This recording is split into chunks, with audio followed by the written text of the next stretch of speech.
À quoi pensez-vous si je vous dis handicap? Vous pensez certainement à un fauteuil roulant. D'abord, sachez que derrière le symbole du fauteuil roulant se cache une grande diversité de handicaps. Moteur, visuel, auditif, psychique, cognitif, mental ou maladie invalidante, le handicap peut prendre différentes formes et il touche de nombreuses personnes. Car s'il peut être présent dès la naissance, il survient dans la plupart des cas au cours de la vie suite à un accident ou une maladie. Chez SMCP, nous prônons la diversité et avons à cœur de contribuer au recrutement et au maintien dans l'emploi de collaborateurs en situation de handicap.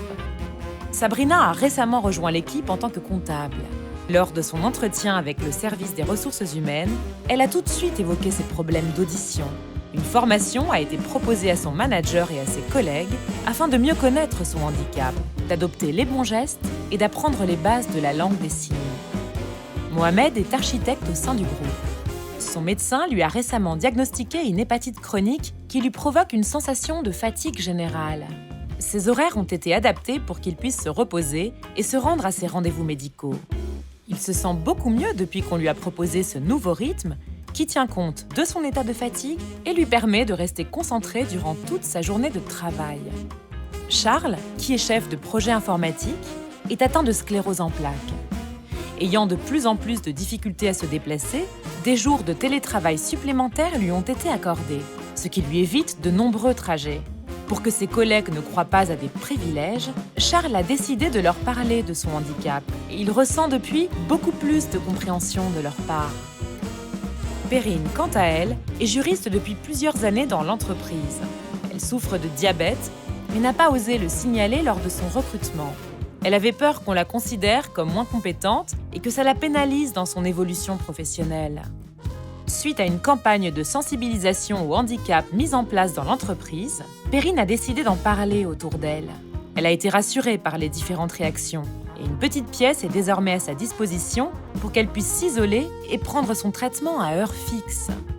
Fanny a dû subir une amputation de l'avant-bras pour guérir d'un cancer contre lequel elle s'est battue pendant une longue période il y a quelques années. Désormais hôtesse d'accueil dans l'entreprise, un kit de transcription lui a été fourni à son arrivée pour lui permettre d'exercer son métier en toute sérénité. Si nous nous représentons assez facilement les difficultés auxquelles peut être confrontée Fanny, il est plus difficile d'appréhender celles que peuvent rencontrer Sabrina, Mohamed, Charles ou Perrine, chez qui le handicap ne se voit pas. Pourtant, le handicap est invisible dans 80% des cas. Difficultés de motricité, de communication, fatigue, douleur, isolement, dépression. Les conséquences d'un handicap sont variées et peuvent susciter des incompréhensions. Alors soyons à l'écoute et ne précipitons pas nos interprétations. Si toi aussi tu penses que ta vie au travail peut être facilitée par des aménagements de poste, tourne-toi vers le service des ressources humaines qui est là pour t'orienter dans les démarches et mettre en place les solutions qui conviennent à chacun. Nous sommes à votre écoute en toute confidentialité.